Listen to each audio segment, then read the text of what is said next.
Yep, Jimmy's here, so we're good to go. So glad you guys are here this evening, and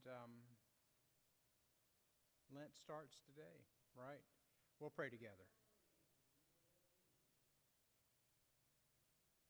God, remind us on this Ash Wednesday evening that there's nothing we need to bring with us to be welcomed and to be received by you. Remind us that we don't need to have our beliefs settled. We don't need eternal optimism. We don't need clarity of conviction, boundless courage, or endless expertise. And we don't even need to know exactly what brought us here or how we'll solve that problem we've been turning over and over and over in our minds. Our bills don't need to be paid on time. Our bank accounts can be a mess. We and or our children may have been up half the night. Our hearing aids may not be working and our knees may be creaking. Whatever is or isn't going on, remind us that it's okay. We don't need to be perfect, even halfway. We don't need to be perfect, even halfway, to belong in the places and the spaces where grace meets us where we are, but doesn't leave us as it found us. Where love resides in each of us, yet is somehow more than all. Where life still pulses and rages and heals and transforms, creating us in this day anew once again. So we thank you. Amen. So on your sheets, we have a litany of preparation. We gather at the threshold of Lent, not in fear, but in hope. Hope for renewal, for deeper love, for a world made whole.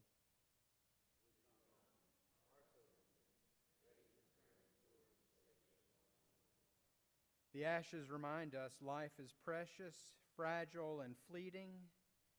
They call us to live fully, to love boldly, and to act justly.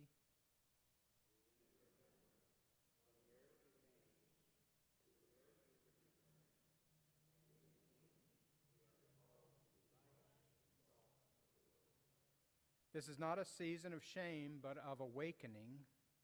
We release what burdens us, and we take up what gives us life.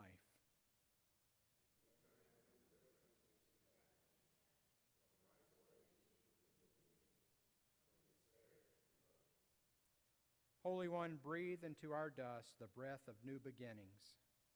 Shape us into people of mercy, courage, and joy.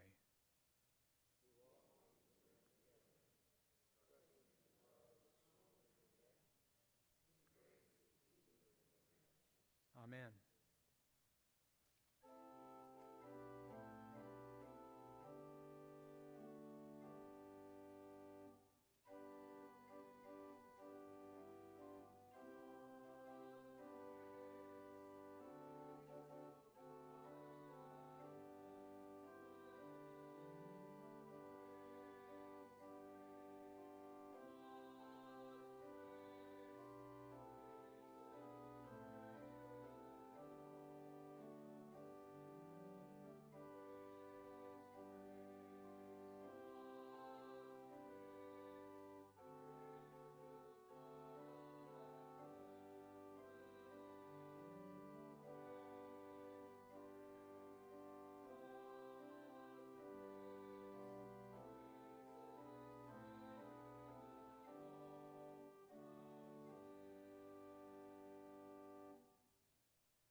Hear these words from Psalm 25. To you, O Lord, I lift up my soul. O my God, in you I trust. Do not let me be put to shame. Do not let my enemies exult over me. Do not let those who wait for you be put to shame. Let them be ashamed who are wantonly treacherous. Make me to know your ways, O Lord. Teach me your paths. Lead me in your truth and teach me, for you are the God of my salvation. For you I wait all day long. Be mindful of your mercy, O Lord, and of your steadfast love, for they have been from of old. Do not remember the sins of my youth or my transgressions. According to your steadfast love, remember me, for your goodness' sake, O Lord.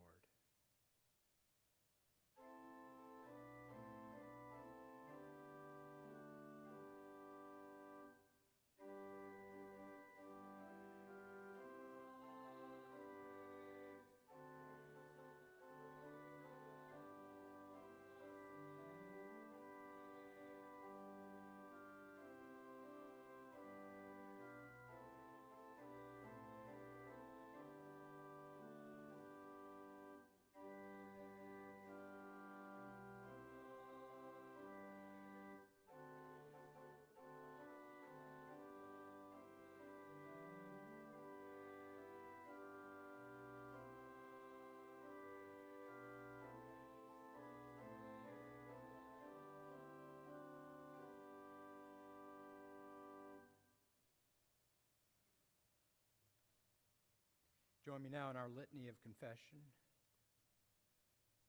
O God, you created us and gave us life, but for what purpose? We live and work, but to what end? Like children bringing their broken toys, we lay here before you, our lives in need of mending.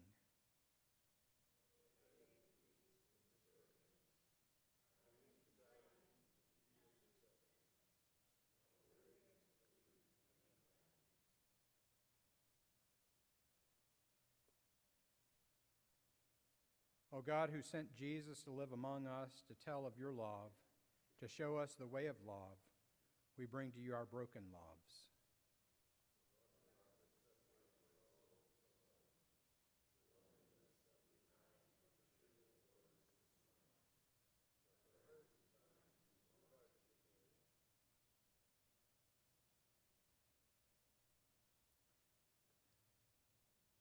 O Spirit of comfort and wisdom, we bring you the unspoken yearnings of our souls.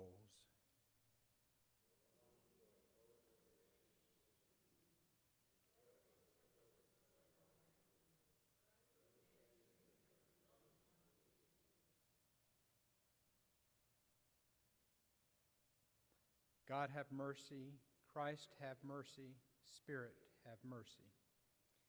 So now is the time in our service when you have the opportunity to receive ashes.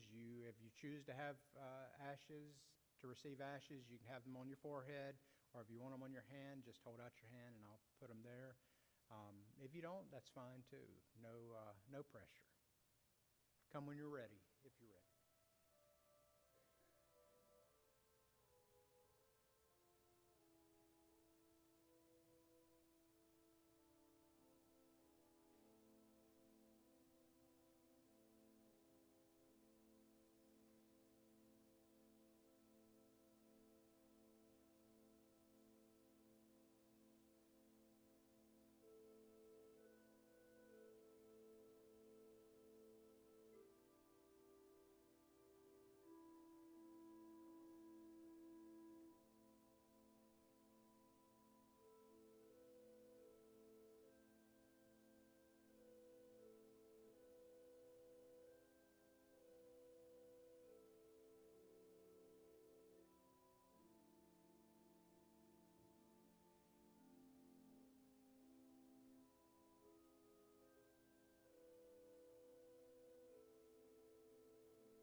John chapter 1. In the beginning was the Word, and the Word was with God, and the Word was God. He was in the beginning with God. All things came into being through him. Without him, not one thing came into being. What has come into being in him was life, and the life was the light of all people. The light shines in the darkness, and the darkness did not overcome it. There was a man sent from God whose name was John. He came as a witness to testify to the light, so that all might believe through him. He himself was not the light, but he came to testify to the light. The true light, which enlightens everyone, was coming into the world. He was in the world, and the world came into being through him, yet the world did not know him. He came to what was his own, and his own people did not accept him. But to all who received him, who believed in his name, he gave power to become children of God, who were born not of blood, or of the will of the flesh, or of the will of man, but of God. And the Word became flesh and lived among us, and we have seen his glory, the glory as of a Father's only Son, full of grace and truth. John testified to him and cried out, "This is he of whom I said, he who comes after me ranks ahead of me, because he was before me." From his fullness we have all received grace upon grace. What a powerful idea, right? Grace upon grace. Can you imagine that? Have you ever noticed that as hard and heartbreaking things happen in this world, conflict erupts more often? And people, even those seeking reconciliation and resolution, they seem to be less able, they seem to be less willing to be creative and compassionate. When events current and past leave us feeling distressed and powerless, some of us tend to turn towards spheres where we do have power, and we frequently exert that power in unhealthy ways. Others, already harboring raw nerves and bruised hearts, find themselves more sensitive than usual and prone to knee-jerk reactions rather than thoughtful, caring responses. Does anything of that sound familiar to you? It's a recipe. All of it is a recipe for disaster, isn't it? I only know a little bit about conflict, not a lot, but just remembering that the energy behind conflict is distress more than it is aggression or dislike. That makes a lot of difference. When and as this happens on a larger scale and on smaller scales, in times where so many hard and horrible things are happening around us or even happening to us, not often enough do I remember something someone has said in my presence more times than I can probably count. Sometimes some people need a little extra grace. John's author knew this. Life was extremely difficult for the first audience of John's gospel. Many of the first readers and hearers, they faced intense social, religious, political persecutions, and these pressures came at them from practically all sides. I'm not sure what comfort or consolation it brought them, but in chapter 5, John's Jesus tells his wearied and worried people, if the world hates you, remember it hated me first. So at the outset, this narrator reminds those who need a little extra grace, you've received it. Grace upon grace. We all need a little extra grace, don't we? Yes, we need to offer ourselves extra grace and tend to our own ragged nerves and bruised hearts, and we need to offer each other extra grace, pausing before reacting, accepting and offering apologies, and doing so liberally. More important, we need to remember that we're all in this together. Certainly not all conflicts are a waste of time or energy, but it is a waste of time and energy to engage in fruitless conflict. And now is a time when every iota of love we have is needed to soothe the many hurts in our broken and beautiful world that God so loves. I mentioned a couple of Sundays ago, and we read it again this evening, that John's gospel tells us the light of Jesus enlightens or shines in and on everyone. This connects, I believe, to our belief that every person is created in the image of God.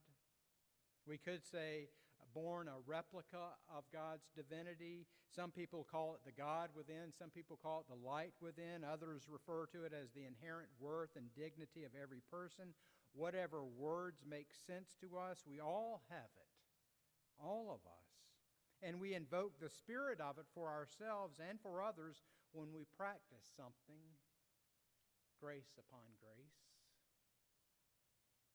But good Lord, when we don't. When we don't, right? When we forget or deny that grace upon grace isn't simply ours, but ours to keep going, ours to pass along. If the image of God is imprinted on every person, if the light of Jesus enlightens everyone, then grace upon grace is also part of our sacred identity. It's who we're made to be, how we were made to be. Living up to this is so hard. It means confessing when we prioritized our own happiness, often at the expense of others. It means recognizing that our perspectives are no more important than anyone else's. It means being kind to those we think deserve it and kind to those we think don't. It means remembering that every time I fail to choose grace or to choose goodness or to choose peace, I'm thoughtlessly squandering a little bit more of my identity, my sacred identity. If, as the Apostle Paul wrote, God's grace is sufficient for me, then the extra grace and grace upon grace, that must be meant for someone else. Because one measure of grace is more than enough, sufficient. Please pray with me.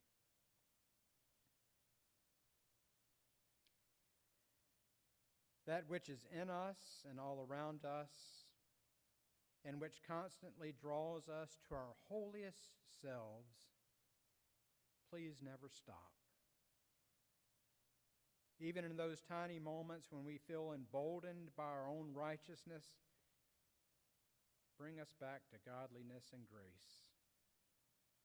Transform our way of being so that we will see the heart, the humanity, the divinity in all, and respond in kind.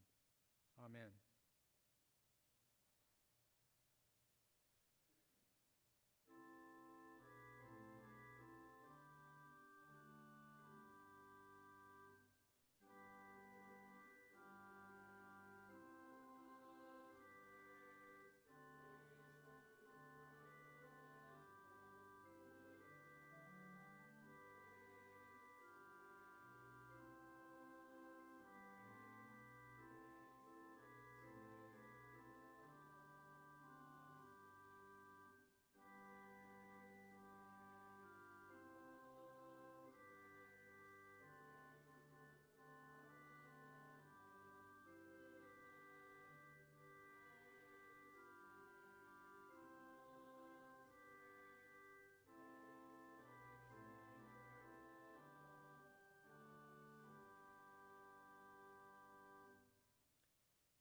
The ashes you wear are blessed, in part because the one in whose memory we wear them was and is blessed, holy, worthy, meaningful. That's not all, though. Yes, there's work we must all do to live into our blessedness. However, these blessed ashes mean not that we are unholy or unworthy or insignificant. They are a reminder that we are blessed. You are blessed. You have and you will receive grace upon grace. So friends, may we live into this blessedness. Amen. Thanks so much for coming tonight.